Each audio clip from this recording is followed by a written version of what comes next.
Welcome to Apoorva's Nalabagam. இன்றைக்கி நம்ம கோதுமை மாவு வச்சு ரொம்ப டேஸ்ட்டான கோதுமை மாவு கார துக்கடா தான் எப்படி செய்யறதுன்னு பார்க்க போகிறோம். இது கோதுமை மாவு டைமண்ட் கட்ஸ்ன்னு கூட சொல்லுவாங்க. இது ரொம்ப டேஸ்ட்டாகவும் இருக்கும், கிறிஸ்பாக ரொம்ப நல்லாயிருக்கும். நம்ம இதை செஞ்சு பாக்ஸில் போட்டு வச்சிட்டோம்னா நமக்கு ஒரு மாதம் வரைக்கும் கூட கெட்டு போகாது. வாங்க இந்த எப்படி செய்யலான்றதை பார்க்கலாம். அதுக்கு நான் ஒரு மிக்ஸி கப் எடுத்து வச்சுருக்கேன். அதில் 5 பல் பூண்டு தோல் எடுத்துகிட்டு சேர்த்துருக்கேன். ஒரு காரத்துக்கு 5 காஞ்ச மிளகாய் எடுத்துருக்கேன். இதில் கொஞ்சமாக தண்ணி சேர்த்து நம்ம அரைச்சி எடுத்துக்கலாம். ரொம்ப மழை அரைக்கணும்னு அவசியம் இல்லை, கொஞ்சம் குறப்பாகவே அரைச்சி எடுத்துக்கலாம். பாருங்க, நான் அரைச்சி எடுத்துகிட்டு வந்துட்டு இந்த மாதிரி அரைச்சோம்னா போதும். நமக்கு பூண்டு மஞ்சள் இருந்தால் போதும், மிளகாய் மையல்னா கூட பரவாயில்ல. இப்போ தேவையானதை ரெடி பண்ணிக்கலாம். நாம் பூண்டு மிளகாய் அரைச்சி வச்சுருக்கோம். நான் கொஞ்சமாக எள்ளு எடுத்து கழுவிட்டு கொஞ்சம் தண்ணியில் ஊற போட்டு வச்சுருக்கிறேன், கருப்பு எள்ளு. நெய் ஒரு 2 டேபிள் ஸ்பூன் உருக்கி வச்சுருக்கிறேன். ஒரு 2 கொத்து கருவேப்பிலையை நல்லா பொடியை எந்த அளவுக்கு பொடியை கட் பண்ண முடியுமோ கட் பண்ணி வச்சுருக்கேன்.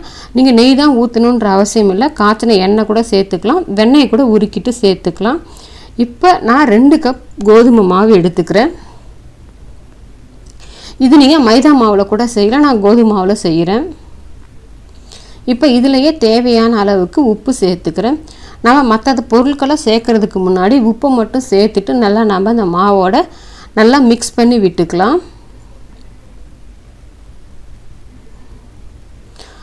நான் உப்பை நல்லா மாவில் மிக்ஸ் பண்ணிட்டேன்.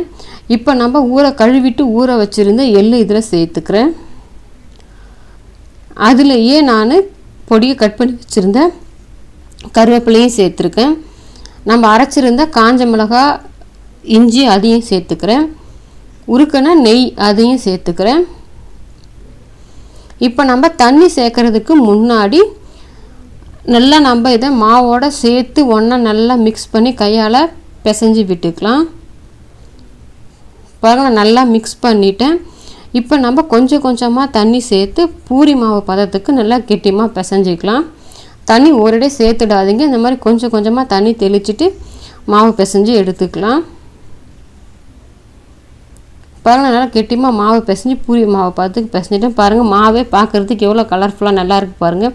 அந்த கருவேப்பிலை எள்ளு காஞ்ச மிளகாய் எல்லாம் சேர்த்து நல்லா பார்க்கவே அருமையாக இருக்குது. மாவு நல்லா பிசைஞ்சாச்சு. இந்த அளவுக்கு சாஃப்டாக நான் கொஞ்சம் அழுத்தமாக பிசைஞ்சிக்கணும். இப்போ நம்ம இதை ஒரு 4 இல்லை 5 டிவைட் பண்ணி எடுத்துக்கலாம்.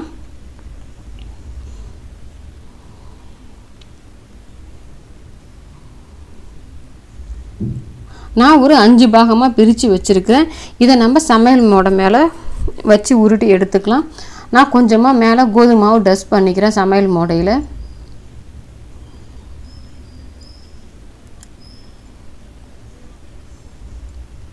இப்போ நம்ம எந்த அளவுக்கு நம்மளால் மெலிசாக உருட்ட முடியுமோ அந்த அளவுக்கு நல்லா மெலிசாக உருட்டி எடுத்துக்கணும். நீங்கள் இதை சப்பாத்தி கட்டையில் கூட வச்சு உருட்டலாம். சப்பாத்தி கட்டையில் வச்சு உருட்டினோம்னா நம்ம சின்னதாக தான் உருட்ட முடியும், ரொம்ப நேரம் நமக்கு டைம் எடுக்கும். இதுவே நம்ம சமையல் மோடை மேலே வச்சு உருட்டும் போது நல்லா பெரிய சைஸ் உருட்டினோம்னா ஒரு 4-5 சப்பாத்தியில் நம்ம எடுத்துருந்த மாவு செஞ்சு முடிச்சிடலாம். பாருங்கள், நான் இந்த அளவுக்கு நல்லா பெருசாக உருட்டி எடுத்துட்டேன். இந்த மாதிரி நல்லா மெலிசாக உருட்டி எடுத்துக்கோங்க. நான் நல்லா உருட்டி எடுத்துட்டேன்.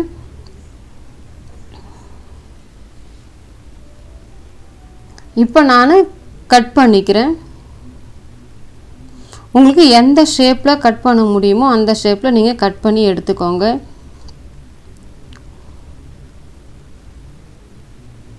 உங்கள்கிட்ட சோமாஸ் கரண்டி இருந்துச்சுன்னா நீங்கள் அது நல்லா ஈஸியாக இருக்கும். இல்லை பீஸா கட்டர் இருந்தால் கூட கட் பண்ணுறதுக்கு ஈஸியாக இருக்கும். எங்ககிட்ட அதெல்லாம் இல்லைன்றதுனால நான் கத்தி வச்சு தான் கட் பண்ணிக்கிறேன்.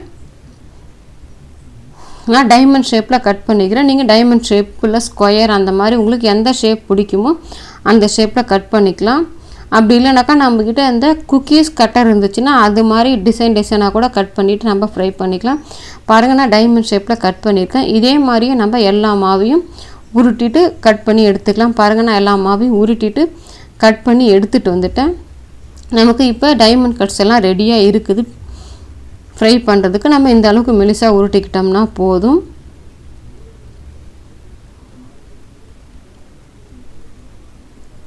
இப்போ நான் எண்ணெய் காய வச்சுருக்கேன் அடுப்பில். இப்போ நம்ம ரெடி பண்ணி வச்சுருந்த அந்த கார துக்கடாங்கெல்லாம் போட்டு ஃப்ரை பண்ணிக்கலாம். நம்ம எண்ணெய் காஞ்சிட்ட பிறகு நம்ம வந்து அடுப்பை மீடியம் ஃப்ளேமில் தான் வச்சு பண்ணணும்.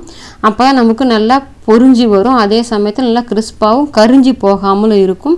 அடுப்பை மீடியம் ஃப்ளேமில் வச்சுக்கோங்க.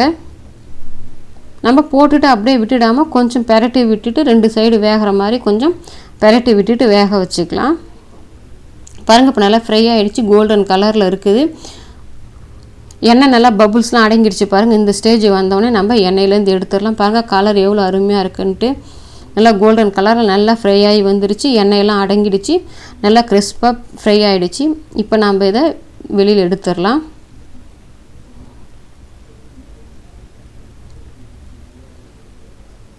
இதே மாதிரி நம்ம மீதம் இருக்கிறதையும் போட்டு ஃப்ரை பண்ணிக்கலாம்.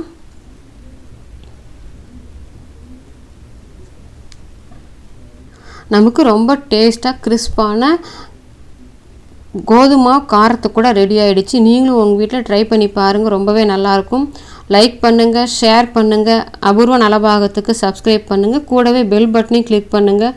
அப்போ தான் என்னோடய அப்லோட்ஸ் எல்லாம் உங்களுக்கு உடனடியாக கிடைக்கும்.